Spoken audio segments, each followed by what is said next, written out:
In my high school years, I worked on a farm in Iowa. I was basically a farm hand and crew chief, and worked all summer, 14, 16 hours a day baling hay. Because it was a hog, cattle, and grain farm, we did a lot of other activities. And I have to say, it's among the fondest memories I have. When I started my residency and I was looking for other training opportunities, I discovered what then was a little-known profession of occupational medicine. My mentor and residency director, Linda Rosenstock, who became the director of I-SASH, asked me to take over a field study in Nicaragua.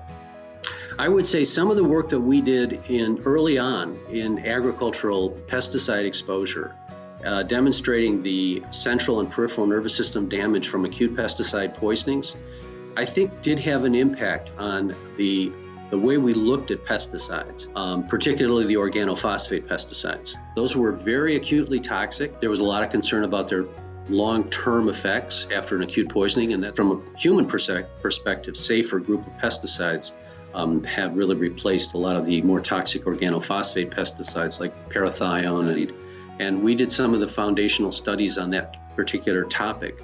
So that was my real introduction to agricultural health and safety. I've been primarily a researcher most of my career, but always involved to some degree in occupational medicine, seeing patients in clinic on a regular basis.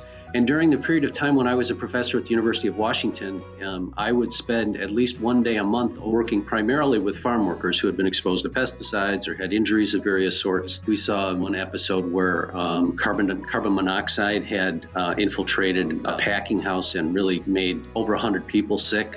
So a couple of things like that. I was usually the person who managed those cases because I was the only occupational medicine physician at the farm workers clinic, and I did have that expertise in agriculture. So I continued to be involved clinically throughout my career in agricultural health and safety, clinical issues, while at the same time doing a lot of research. I and Dr. Richard Fenske, Dr. Bruce Alexander teamed up at the University of Washington to create the Pacific Northwest Agricultural Safety and Health Center. And Rich and I were co-directors of that center, which continues today. Between 2010 and 2016, I was at the National Farm Medicine Center and was the director of the National Farm Medicine Center.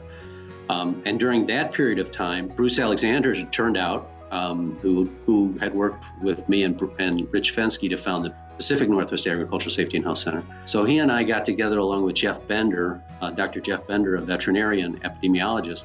We founded the Upper Midwest Agricultural Safety and Health Center, and that's now one of the 11 agricultural health safety and health centers funded by NIOSH across the country. I was there for 6 years and then came back to the University of Washington in 2016. And that's when I joined the VA Puget Sound healthcare system as Director of Employee Health. Currently a backup physician for the Veterans Administration. I'm still the editor-in-chief of the Journal of Agromedicine. I'm on multiple advisory boards. I'm on the National Cancer Institute Agricultural Health Study Advisory Board. I'm on the Upper Midwest Agricultural Safety and Health Center Advisory Board, and I'm on a couple of other advisory boards of one sort or another. And I think that the coalition of research and science, which I enjoyed so much, and the opportunity to connect that to the life of a farmer and farming existence, I think made it a very easy path for me to follow, and one that was very gratifying.